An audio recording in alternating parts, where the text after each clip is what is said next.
May arrears ba sa 3 months grace period? Ito po ay referring to the GSIS emergency loan. Kasi nga po sila ay nag-declare sa ngayon na mayroon silang 3 months grace period.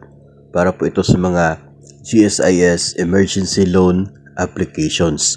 So kapag nag-renew po kayo o kaya ay nag-apply for first timer na emergency loan sa GSIS, kapag nag-apply po kayo ngayon period na ito, ay mayroon nga raw pong 3 months grace period. At ang tanong, baka daw magkakaroon ng arrears sa period na yon. Hindi agad magre-reflect as deduction sa sahod ang amortization ng GSIS emergency loan. At wala pong magre-reflect din na arrears sa inyong GSIS loan account sa loob ng grace period na ito.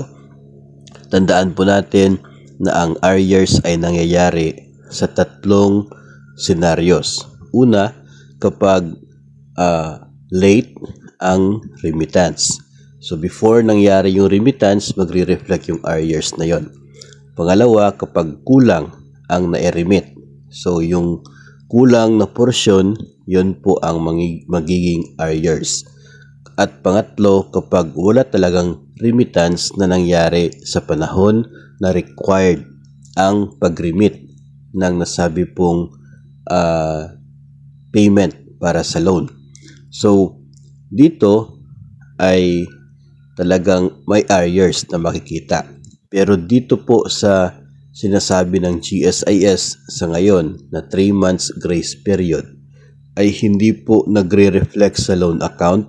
Hindi po natin nakita sa loan account na required ang payment sa period ng grace period na yan.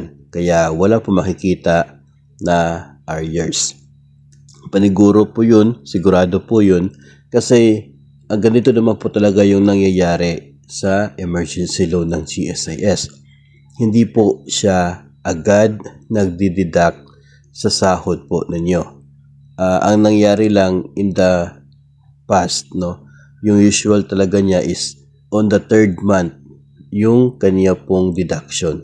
Dito ngayon sa sinasabi ng GSIS na 3 months grace period, sa 4th month yung deduction ng nasabi pong loan amortization para sa GSIS emergency loan.